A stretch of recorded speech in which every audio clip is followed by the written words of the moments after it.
Muito boa tarde, muito bom estar com vocês mais uma vez. Esse nosso encontro, esse nosso fortalecimento, essa nossa cura mútua é preciosa, simbólica de tudo mais que a gente precisa fazer com nossas relações. Muito bom estarmos aqui, muito bom cultivarmos, nutrirmos esse nosso exercício de compaixão, de fraternidade,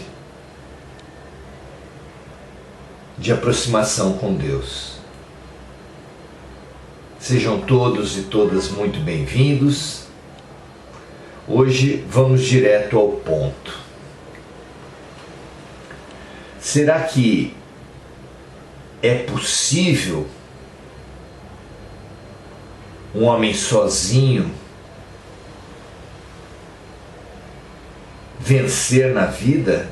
Um homem humilde pode conquistar uma grande cidade, um grande país, um mundo?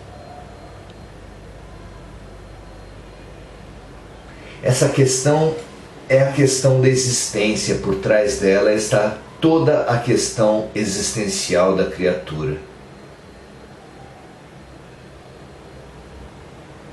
Davi, o adolescente mirrado e fraco, inexperiente, desarmado, possuindo apenas a sua funda, diante do gigante Golias, o herói dos filisteus, que chance ele poderia ter?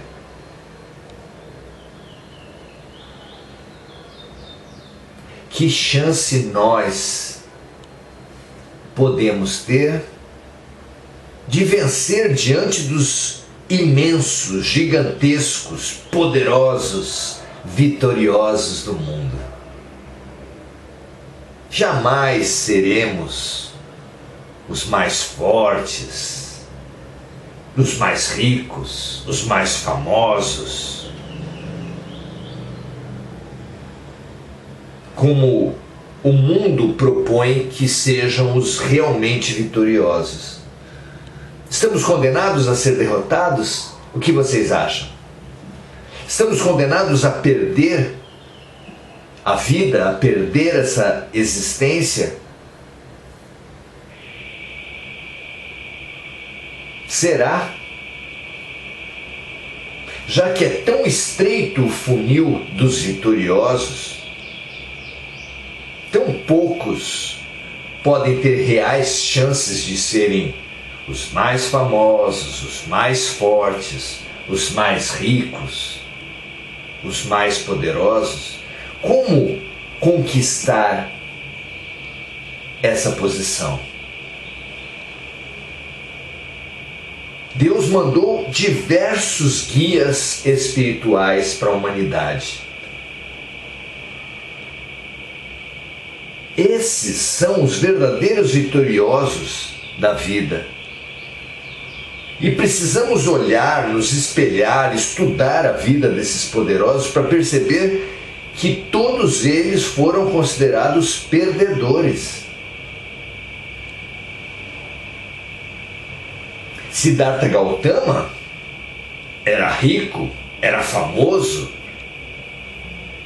possuía exércitos, assessores, amigos, armas, tesouros, pessoas à sua disposição.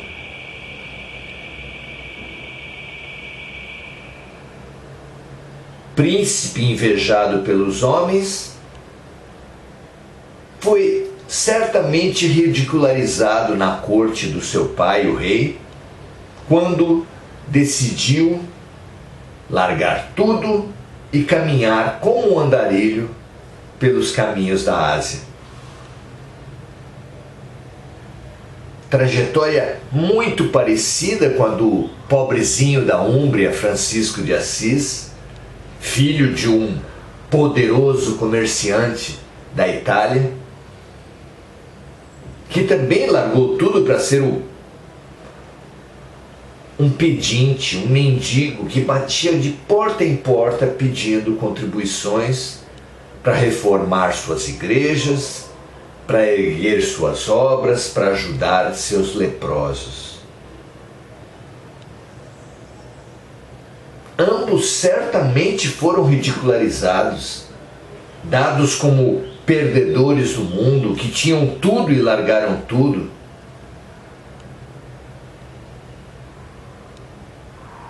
Será que há neles algo mais do que coincidência?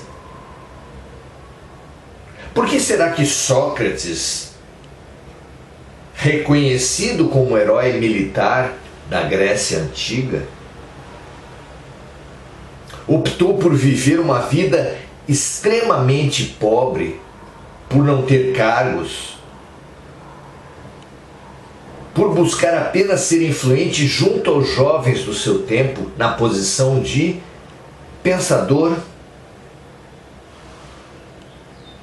Por que será que Chico Xavier, tendo fundado milhares de centros espíritas, nunca foi presidente de nenhum, nunca foi presidente de federação? Por que será? Por que será que Mahatma Gandhi, depois de uma inesquecível campanha de independência, a mais luminosa campanha de independência que qualquer país já teve na história, recusou todos os cargos de presidente, primeiro-ministro, de ministro de qualquer coisa? O que há em comum em tantos e tão diferentes luminares?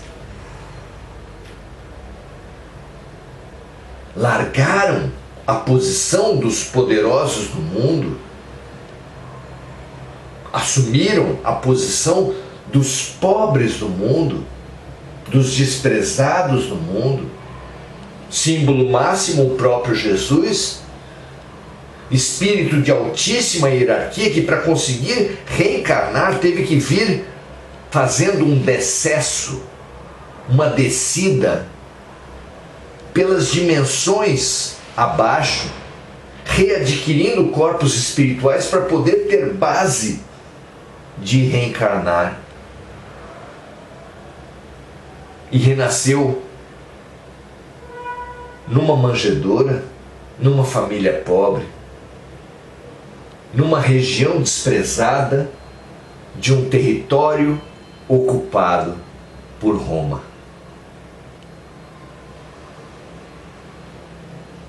Por que essa repetição do abandono dos poderes, das influências, dos dinheiros, do status, da fama, pela simplicidade, pela humildade? Por quê? O que há por trás disso? As mais diferentes doutrinas confluem para esse ponto. É precioso nós descobrirmos isso. O budismo fala do eu maior e do eu menor, sendo o eu menor essa máscara social e o eu maior aquela essência, aquele eu profundo que todos nós trazemos dentro de nós. A psicanálise, Freud fala do ego, que é um mecanismo de viver, uma ferramenta de viver socialmente, feita com todos os nossos preconceitos, mágoas, culpas, todo o nosso universo interior, mas que na visão de Jung não é o eu verdadeiro. O eu verdadeiro ele chamou de self, que se opõe ao ego como partícula divina deixada pelo Criador na criatura. E assim falou Paulo de Tarso do homem velho, do homem novo. E assim falou toda a filosofia, comparando a aparência do ser, dos outros, da vida, com a essência, a frágil aparência com a poderosa essência de tudo. Essa é a chave da existência. Largarmos a aparência, as conveniências, o que o mundo classifica como maior, para nos orientarmos, nos deixarmos dirigir pelo verdadeiramente maior. Nossos heróis, nos nossos filmes e livros, vencem no final. Jesus perdeu. Jesus morreu no final. Foi derrotado pelos poderosos do seu tempo. Mas 2000 anos depois, quem seria Pôncio Pilatos? Quem seria Anás, Caifás? Quem seria o próprio César? Diante do grande, do imenso Jesus que dividiu a própria história em antes e depois. Nós também precisamos dividir a nossa história em antes e depois. Perceber no nosso ser uma aparência, uma essência, um eu menor e um eu maior, um homem velho e um homem novo, um ego e um self. É urgente que nós descubramos isso. Símbolo maravilhoso disso nos evangelhos é Jesus. Na sua última subida a Jerusalém, por ocasião da Páscoa, após ter tirado do túmulo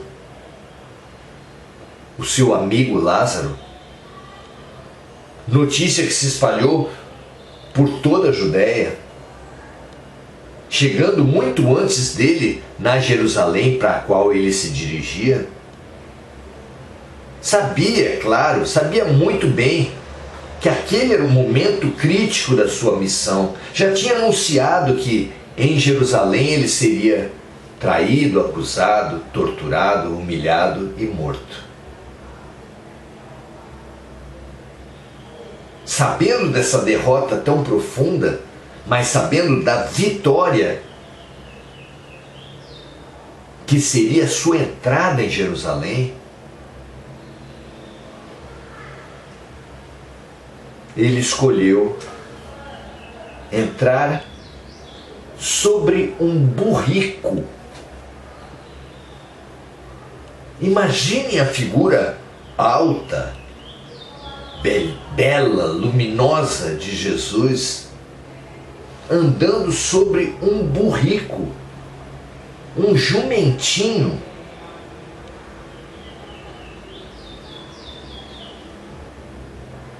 Os evangelhos descrevem que Jesus andava a pé em direção de Jerusalém, acompanhado dos seus amigos, das mulheres que serviam o colégio apostólico, e orientou os seus discípulos que fossem na frente numa determinada aldeia e que lá encontrariam um burrico que jamais fora montado por homens, que seria sobre ele que ele entraria em Jerusalém, que ele dominaria Jerusalém, e assim aconteceu. Na cerimônia que o catolicismo eternizou como o Domingo de Ramos, Jesus entrou em Jerusalém, aclamado pela população, que tirava galhos das árvores e saudava a sua entrada na grande cidade. Tirava os seus mantos e colocava no chão na frente do burrico para ele receber as mais honrosas homenagens da sociedade daquele tempo.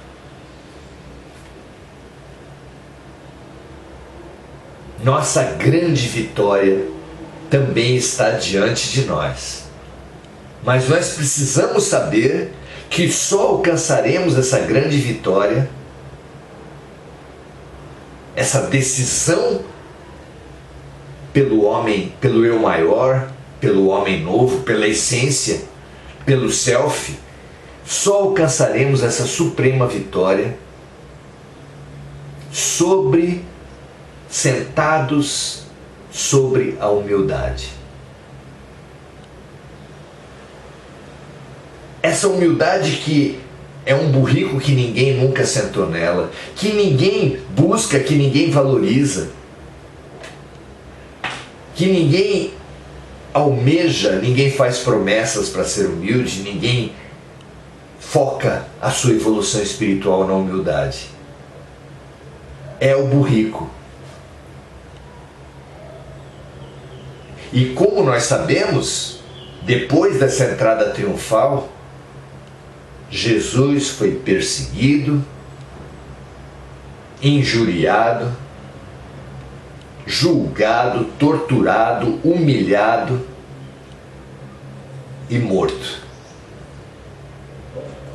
Quando nós finalmente nós fizermos a opção pela humildade,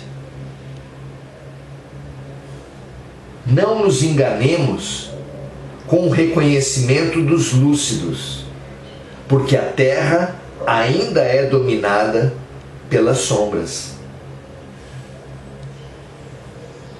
Não esperemos um reconhecimento geral, consistente e duradouro.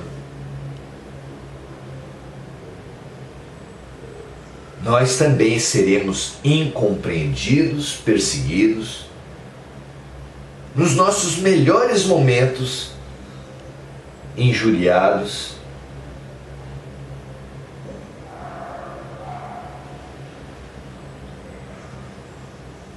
não esperemos mais do que isso. A toda ação corresponde uma reação de igual intensidade e sentido contrário. Vivendo, exemplificando, pregando a paz, Jesus recolheu a injustiça, a violência, a tortura, a morte. Quando nós fizermos essa opção pelo bem, e é urgente que nós façamos agora, a cada dia, concretamente em nossas vidas, deixando o orgulho de lado e entrando na grande cidade, entrando no cenário das grandes decisões da transição planetária com humildade,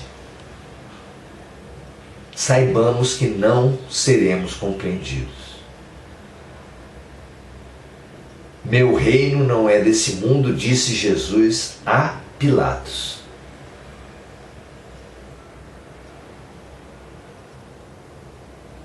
A questão da vida nunca foi entre você e os outros, como supõem os nossos ideais de felicidade, que buscam poder, que buscam fama, que buscam beleza, que buscam celebridade. Nunca foi. Essa felicidade humana é uma ilusão. E nada mais importante para alguém iludido do que se desiludir. Não lamentemos a desilusão, festejemos a desilusão. A questão da vida nunca foi entre nós e os outros. Nunca foi sobrepujar, influenciar, ter seguidores, ter dinheiro, ter poderes. A questão da vida sempre foi entre nós e a nossa consciência. Entre nós e o permanente, entre nós e Deus, entre nós e o amor.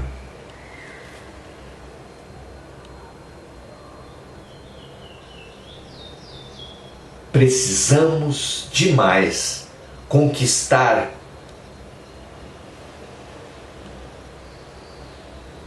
vencer esses imensos desafios que a transição planetária coloca em nossas mãos, em nossa frente. Mas para isso, Aprendamos com Jesus a nos posicionar com humildade, sem ilusão, sem as ilusões do mundo, sabendo que o mundo não está maduro para nos acolher, nos festejar nesse momento, mas que, ao contrário, venceremos não os outros, mas venceremos a nós mesmos, unidos a Deus. Meu Pai e eu somos um, disse o Mestre. Perdoa-os, eles não sabem o que fazem, disse sobre nós. Aprendamos com Jesus a fazer, a saber o que fazer.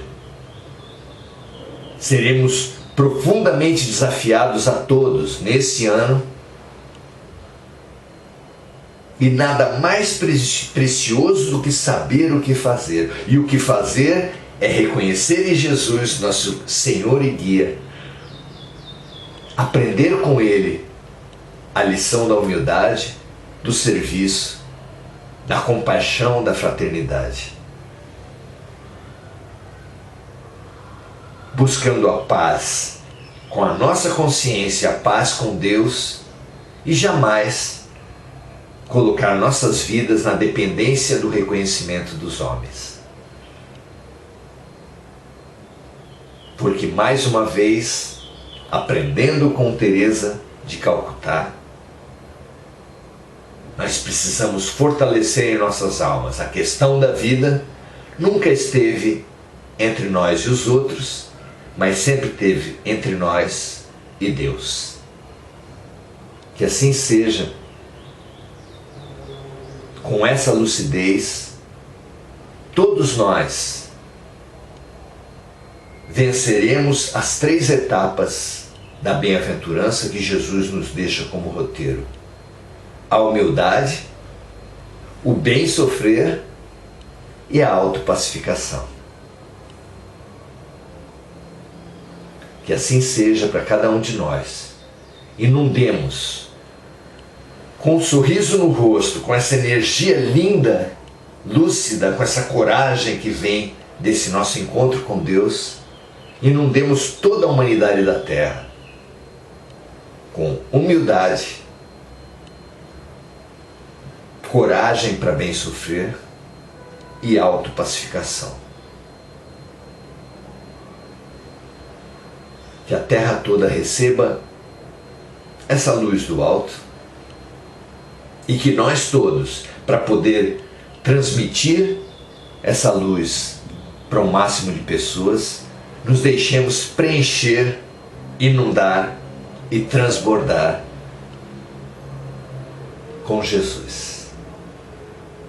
Um grande abraço, muito bom estarmos juntos. Regina Frutuoso, Andréa Salvatore, Andréa Gedert, Sayonara Angélica, enviando vibrações para o seu amigo.